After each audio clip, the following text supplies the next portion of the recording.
There is a certain kind of quiet that only exists in a house that has been emptied of love. I learned that, sitting at my mother's old desk, 15 years after she was gone. The realtor was outside, her cheerful voice a stark contrast to the hollow feeling in my chest. We were selling the house. My final task was to clear out this last drawer, a stubborn, heavy thing that had always stuck. I had to jiggle the brass handle just right, the way she'd shown me when I was a boy hiding secret treasures. And that's when I found it. Tucked beneath a faded atlas and a bundle of old birthday cards, tied with a frail blue ribbon, was a sealed envelope, yellowed with time. My name was on it, written in her delicate, looping handwriting, a script I'd watched fill grocery lists and birthday cards my entire life. My breath caught, my heart a frantic drum against my ribs.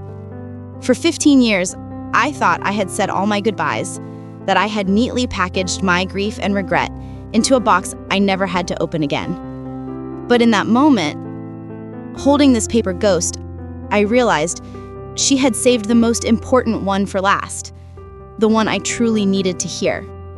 My mother was a woman of quiet routines, a symphony of small, comforting sounds.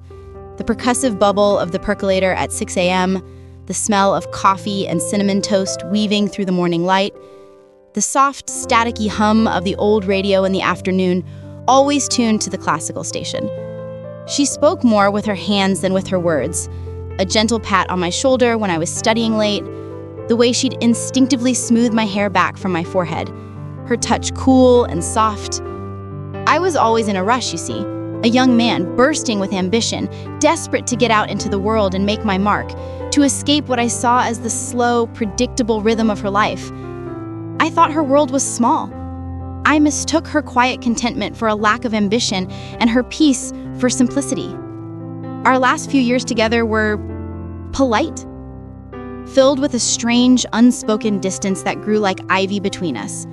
I'd visit for a Sunday, we'd sit at the familiar kitchen table, the one with the small chip in the laminate from where I dropped a toy truck, and I'd talk at her about my job, my new friends in the city, and my big, important life.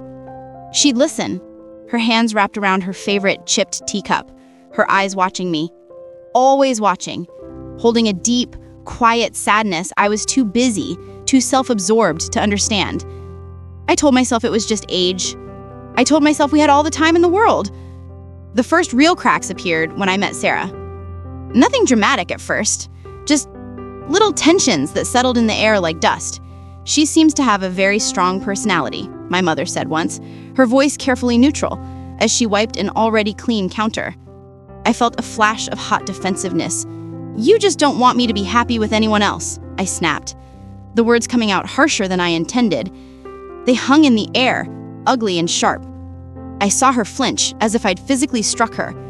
She just nodded slowly, her lips pressed into a thin line, and turned back to the sink, the running water drowning out the silence I was too proud to fill.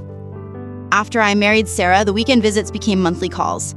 Sarah found the 2-hour drive tedious, and the quiet of my mother's house, she said, was depressing. And honestly, it was easier just to give in. It was easier to be busy. Our phone calls became a scripted performance. "How are you, Mom?" "I'm fine, dear. Don't you worry about me." "Are you eating enough?" And I didn't worry. I was wrapped up in the thrilling chaos of my new life, the career, the social dinners, and the expensive vacations I'd post online. I told myself she was fine. She had her friends, her garden, and her routines. But sometimes, late at night, in the silence of my own sleek apartment, a sliver of guilt would find me. I'd picture her alone in that quiet house, and the image was like a stone in my shoe. But I'd just walk faster. I was building my own family, my own legacy. I thought that's what she had raised me to do. The call came on a rainy Tuesday morning. It was her neighbor, Margaret. Her voice was strained and apologetic, as if she were sorry to be the bearer of such irrevocable news. It was peaceful, they said. In her sleep, she just didn't wake up. The world didn't just tilt, it shattered. The guilt I had been strategically pushing away for years crashed over me then, a tidal wave of pure, undiluted regret. It was a physical, nauseating pain right in the center of my chest. At the funeral, I moved like a ghost through a world that had lost all its color. People held my hands and offered their soft, sorrowful condolences, but their words sounded distant and muffled, as if I was hearing them from underwater. Sarah held my hand tightly, but I felt completely, utterly alone, stranded on an island of my own making. In the bleak weeks that followed, I was ruthlessly efficient. We boxed up her soft, floral print dresses, the scent of her lavender sachets clinging to the fabric. We donated her well-worn furniture to a charity. I was a machine, tidying up a life. I thought if I moved quickly enough, without feeling, I could outrun the grief. I could outrun the towering, terrifying truth of my own neglect. I never even had the courage to properly look through her personal papers, her journals, or this very desk drawer. I was so afraid of what I might find. A diary entry filled with loneliness, a note of disappointment, or worse, what I wouldn't find, no mention of me at all. It took me 15 years to finally face it. 15 years of a quiet, persistent ache that lived behind my ribs, a phantom limb of a connection I had severed. And now, here I was, my knees weak, holding the reason for it all in my trembling, middle-aged hands. With a breath I didn't realize I was holding, I carefully tore the envelope open. The paper was thin and fragile, like a dried leaf, and I began to read.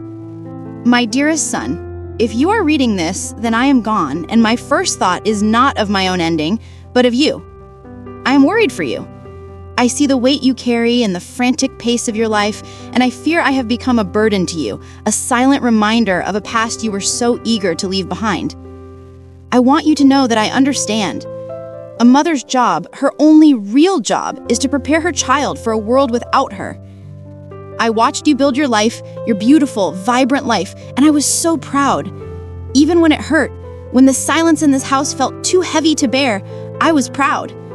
Please do not carry any guilt for living the life I worked so hard to give you. Do not let regret be the memory you keep of me. My love for you was and is the greatest story of my life. It has no end. It is in the sun that warms you, in the rain that cools the air, and in the quiet moments when you least expect it. Forgive me for all the words I never knew how to say out loud. All my love, always. Mom. I sat there for a long, long time, the letter pressed to my chest, as the afternoon light faded outside the window.